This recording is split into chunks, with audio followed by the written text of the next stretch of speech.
After 40, you lose about 8% of your mitochondria every single decade. By the time you're 70, your cells are literally running on half power compared to when you were young. But here's what's absolutely fascinating to me. People in certain blue zones, like Okinawa, show almost no decline in mitochondrial function, even when they reach 80 or 90 years old. And the research confirms it's not genetics. These are not people with special DNA or unusual biological advantages. It's what they put on their plate every single day for their entire lives. The food creates the difference. Let me tell you about a patient named Robert. 67 years old, came to my clinic because he couldn't climb one flight of stairs without stopping 3 times just to catch his breath. What did the initial medical workup show? This is the frustrating part. His doctor ran every possible test over 3 months. Heart function, lung capacity, thyroid panels, complete metabolic panels, even checked for hidden infections. Every single result came back completely normal. So the problem wasn't actually in his organs themselves. Exactly. The problem was at the cellular level. His mitochondria, those tiny powerhouses inside every cell that produce ATP energy, were essentially starving for specific nutrients they desperately needed. And 3 months after you started working with him, He's now hiking 5 miles every weekend without any breathlessness at all. Complete transformation. but you didn't change his heart medication or prescribe anything pharmaceutical, did you? Not one prescription. We'll tell you exactly what Robert did at the end of this episode. But first, you need to understand there's a philosophical war happening about how to fix this problem. Between Western isolated molecules and Eastern whole food wisdom. I recommend PQQ supplements, 20 milligrams daily. Clinical trials show measurable new mitochondria formation in just 8 weeks with this specific compound and dosage. Or people could eat natto and other fermented foods, like Okinawans have done successfully for over 1,000 years, without any supplements at all. That's not a medical protocol, Hiroshi. That's cultural folklore, passed down through generations. It stops being folklore when those populations consistently show mitochondrial function at age 80 that's comparable to American 60-year-olds. That's a measurable 20-year functional advantage, Michael. Fine. Let's break down both approaches in detail and let our viewers make their own informed decision. I completely agree with that approach. So here's what I see in my clinic literally every single week.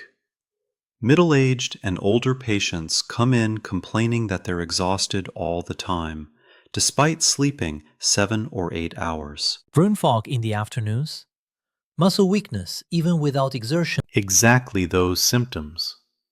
They have zero energy after lunch, can't think clearly by 3 p.m., feel like they desperately need a nap just to make it through the workday. And do you directly test mitochondrial function in these patients? Not directly, because that requires muscle biopsy. But I measure indirect markers like ATP production capacity, oxidative stress levels, and cellular inflammation. What I consistently find is their cellular energy factories are operating at maybe 50% of optimal capacity. Just from normal aging processes. Aging definitely accelerates the decline. But the real underlying problem is they're not providing their mitochondria with the specific molecular compounds needed for regeneration and optimal function. So what's your standard treatment protocol? I prescribe 3 very specific compounds based on clinical evidence. Coenzyme Q10, PQQ, which is pyrroloquinoline quinone, and L-Carnitine. These aren't random supplements I picked. They target precise biochemical mechanisms. Walk me through the actual mechanisms for each one. CoQ10 is literally a component of the electron transport chain inside your mitochondria. It's essential for the final steps of ATP energy production. Without adequate CoQ10, you physically cannot produce cellular energy efficiently. And natural production decreases significantly with age. By age 50, your body is producing about 60% less CoQ10 than when you were 20 years old. That represents a massive cellular energy deficit. What dosage do you typically recommend for patients? 100 to 200 milligrams daily of ubiquinol specifically, which is the active reduced form. Not regular ubiquinone, which requires your body to convert it first. And the second compound, PQQ? PQQ is even more interesting from a regenerative standpoint. It actually triggers mitochondrial biogenesis, literally sending signals to your cells, commanding them to create brand new mitochondria from scratch. What's the effective dosage? Just 20 milligrams daily, which sounds tiny. But one controlled study from UC Davis showed it increased actual mitochondrial count by 30% in only 8 weeks. That's quite significant if the research actually replicates. Multiple studies have confirmed it. And then, L-Carnitine serves as the delivery system. It physically transports fatty acids across mitochondrial membranes so they can be burned as fuel. What's your standard dosing protocol? 500 milligrams, twice daily, preferably as acetyl L-Carnitine, because that specific form crosses the blood-brain barrier much more effectively than regular L-Carnitine. And patients actually notice subjective improvements? Within 4 to 6 weeks, the vast majority report dramatically more energy throughout the day, significantly better mental clarity and focus, and noticeably faster recovery from exercise. The changes aren't subtle at all. But Michael, here's what fundamentally bothers me about this entire Western approach. Go ahead and tell me. You're extracting and isolating individual molecules from whole foods, completely ignoring the thousands of other synergistic compounds that work together in nature. Food wasn't designed to be broken into parts. But isolated compounds allow us to measure precise doses and track objective outcomes. But the whole is genuinely greater than the sum of isolated nutrients. Synergy matters more than you acknowledge it. That's philosophically appealing, but I need measurable, reproducible clinical outcomes. And maybe that's exactly the fundamental problem with modern Western medicine. You measure only what you can easily quantify and completely ignore what you can't measure. Ancient wisdom gets dismissed. Careful, Hiroshi. That's getting philosophical. I'm being completely serious. In Okinawa, where people routinely live healthy lives past 100, they don't take a single supplement, not one pill. But they also walk everywhere daily, maintain extremely strong community bonds, experience far lower chronic stress. All true factors. But their mitochondrial function at age 80 is genuinely comparable to Americans at age 60. That's a measurable 20-year functional age difference. What specific foods do they eat that you think makes such a dramatic difference? Fermented foods every single day, without exception. It's not occasional. It's a daily, non-negotiable practice. Like your famous natto that you always bring up. Yes, natto specifically, but also miso soup, various pickled vegetables, fermented fish. These traditional fermented foods contain active compounds that literally don't exist in the unfermented original versions. Okay, explain the actual biochemical mechanism if you want me to take this seriously. The fermentation process creates vitamin K2 specifically in the MK7 form. This activates protective proteins inside mitochondria that defend against oxidative damage at the cellular level. That mechanism is actually well supported in published research. I'll give you that. Additionally, fermented foods contain what we call postbionics, which are beneficial compounds actively produced by bacteria during the fermentation process itself. And those signal your existing gut bacteria to produce butyrate. I know this pathway. Exactly correct. And butyrate is the strongly preferred fuel source for mitochondria, specifically in your colon cells. The elegance is remarkable. I'll admit that is biochemically elegant. But realistically, how much natto would someone need to consume daily? Just one small traditional pack daily, approximately 50 grams. That's all it takes. And the vast majority of Americans will find that absolutely disgusting. The smell alone is unbearable. It's definitely an acquired taste. I fully acknowledge that reality. It smells like concentrated ammonia and has the slimy texture of mucus. I tried it exactly once in my life. Will never touch it again. You're being overly dramatic about the experience. I'm being completely honest about my visceral reaction. Then just take K2 MK7 supplements if you absolutely can't handle eating the real traditional food. Now you're finally speaking my language. But whole natto is genuinely better because it also naturally contains nattokinase, which is a powerful enzyme that breaks down blood clots and significantly improves overall circulation throughout the body. Better circulation means more oxygen delivery to mitochondria. That mechanism makes complete sense. What other foods do Okinawans eat daily? Purple sweet potato is a major staple, correct? Yes, consumed almost daily.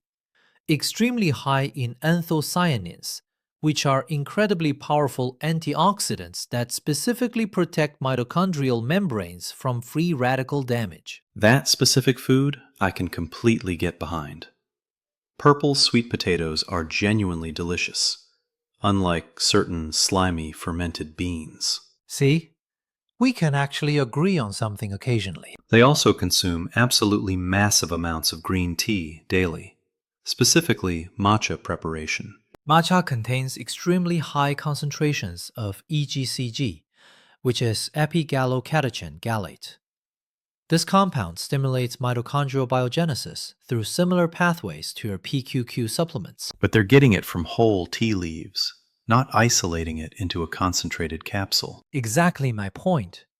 The whole plant, traditionally prepared with ceremony and mindfulness. What's your recommended daily matcha intake? 2 to 3 cups spread throughout the day provides sufficient EGCG to trigger measurable mitochondrial growth without requiring any supplements whatsoever. And the traditional tea ceremony practice reduces chronic stress significantly, which independently supports mitochondrial health because chronic cortisol elevation directly damages mitochondria at the cellular level over time. So you're saying you can't separate the food itself from the cultural context of how it's consumed. That's exactly what I've been trying to communicate to you this entire time. What about pomegranate?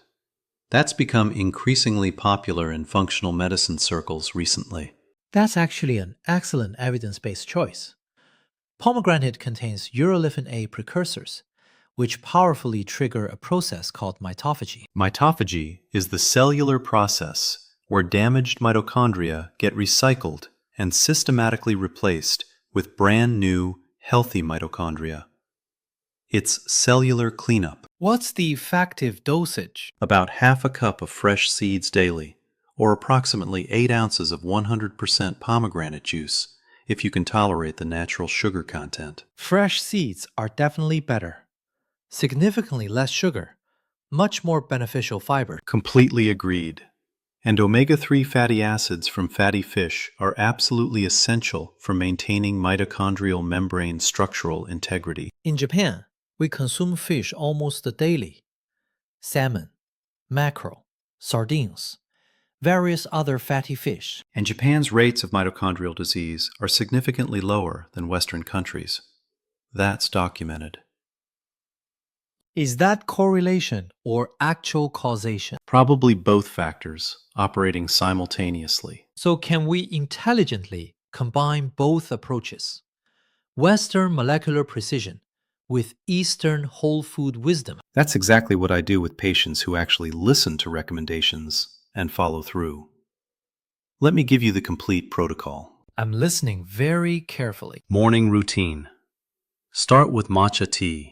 Add mixed berries and walnuts for breakfast. Take your CoQ10 supplement with the meal because it's fat-soluble and absorbs better with food. What about lunch? Fatty fish like wild salmon or sardines. Purple sweet potato. Fermented vegetables on the side for gut health. Add your PQQ supplement with this meal. And dinner recommendations. Pomegranate seeds. Dark leafy greens like spinach or kale. Another serving of fish or grass-fed beef if you prefer red meat. Take L-Carnitine before bed. And what about natto in this protocol? If you can genuinely stomach it, add it to lunch or dinner. If absolutely not, then take K2-MK7 supplement as a reasonable substitute. I'll take that as genuine progress in your thinking. Small victories matter. Now let's discuss what actively destroys mitochondria even faster than natural aging. Processed industrial seed oil. Canola, soybean, corn oil. They oxidize incredibly easily when exposed to heat and light, creating lipid peroxides that directly damage mitochondrial membranes at the molecular level. What should people use for cooking instead? Extra virgin olive oil for low heat cooking. Avocado oil for medium heat. Coconut oil or ghee for high heat cooking. These are stable fats. What else severely damages mitochondria? Chronic excess sugar consumption. Chronically elevated blood glucose increases reactive oxygen species production directly inside mitochondria, creating a destructive cycle of ongoing oxidative damage. And alcohol consumption? More than one standard drink daily measurably impairs mitochondrial respiration function. If you want truly optimal mitochondrial function, moderate to zero alcohol is best. That recommendation won't be popular with most people. Scientific truth rarely is popular. But let's return to Robert's transformation story, because people need concrete proof this actually works. What exactly did Robert do in practice? He intelligently combined both our approaches.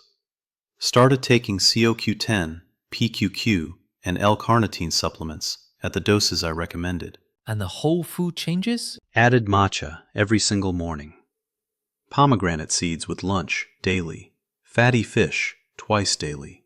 Completely eliminated all processed seed oils from his kitchen. Did he actually try natto? He tried it exactly once. Absolutely hated it. Immediately switched to K2 supplement instead. But he did start drinking traditional miso soup every morning. What was the timeline to noticeable results? Within just 2 weeks, he noticed significantly more energy sustained throughout the day.